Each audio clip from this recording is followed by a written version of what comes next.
is my honor and privilege to moderate this chat with you, Mr. Harper. Yeah. And I'll try to make it as conversational and as interesting as possible. Appreciate that. Thank you. Okay. So during your tenure, the first visit by an Indian PM to Canada in 45 years took place with Mr. Narendra Modi visiting here in 2015. During your decade in office, how would you say that Canada-India relationship has evolved?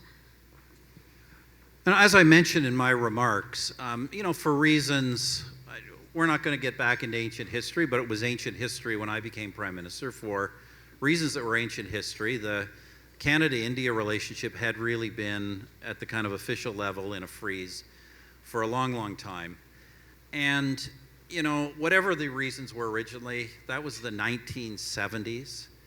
Not only is Canada a very different country than it was in the 1970s, but India was a very different country than it was in the 1970s. So I set out, and our government set out, to really change that. As I said before, I think it is so important. We know that, Asia is where a lot of the future is going to happen, and we know that the big emerging economies are going to be very big players. And as I said earlier, in terms of Canada's interest, there is no better country to see playing a leading role in the emerging world than India, which is free, which is democratic, which is multicultural and pluralistic.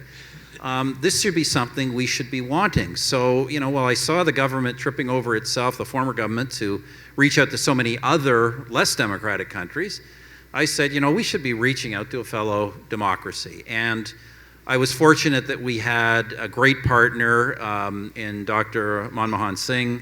He was a great friend, as you know, especially in his era, particularly as finance minister. He did a lot to modernize India, to create the kind of modern economy we have today. And then I was very fortunate. There were so many, Deepak and Lisa and Jason Kenney, so many others who made an effort at building relationships with Narendra Modi when nobody else would.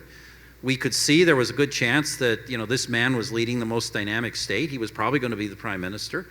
And so we reached out and built that relationship. And, as I say, it's resulted in a lot of great things, and I hope even more so in the future. I'm sure.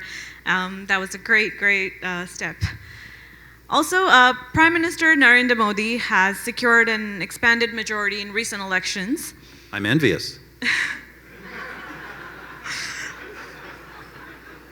You have to say, it's a tremendous achievement.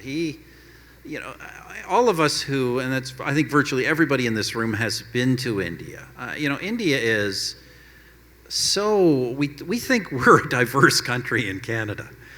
There are so many religions and languages and regions and castes and so many conflicting interests. And the political party system, we're used to having two big parties, a couple of smaller parties. India has dozens and dozens of parties, and many of them, dozens of them, with representation in the parliament. And Narendra Modi really came out of almost nowhere to, in 2014, win not just a majority of seats, but win an absolute majority for his own party, and then to do it again in such a divided and complex society the next time round, I think is really, as I look around the world at my federation of political parties, there is actually no achievement like that I have seen on the Conservative side in the past decade.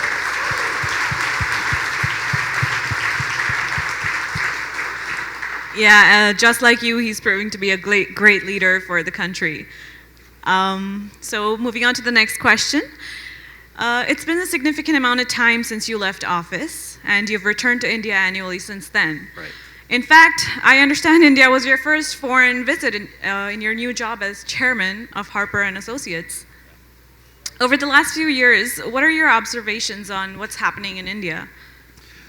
You're right. My first, not only my first visit abroad since I left office, my first public speech since I left office was at the Raisina Dialogue. And for those of you who may remember that, that speech actually is what led to the book I published last year, Right Here, Right Now, and really about the political changes we're seeing around the world. The book is really about more what's happening in the West. You know, what we used to think of as sort of stable, predictable Western countries having a whole range of new, unorthodox, populist, radical political movements, unexpected election results. That's really what it's about the West, but you know, it isn't just in the West. We've seen these transformations around the world. Part of what's driving it in the West is, I think, profound dissatisfaction with globalization in many Western countries.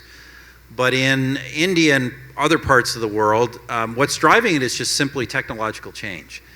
And the biggest thing there is this, and I go back to Prime Minister Modi. I don't think there is anyone in democratic politics today, and any political party, that has better understood how to try and use new social media and technology in campaigning than Modi and the BJP. And it is really something that, you know, all of our parties can learn a great deal from, but what's really important is then Modi is translating that into an energetic and visionary government that's actually getting things done for the people of India. All right, I won't take much of your time. I think I'm done with the questions here. Thank you so much for giving us your time. Well, thank you, and thank you all very much. Once again, it's a great evening. I really appreciate it. Lovely.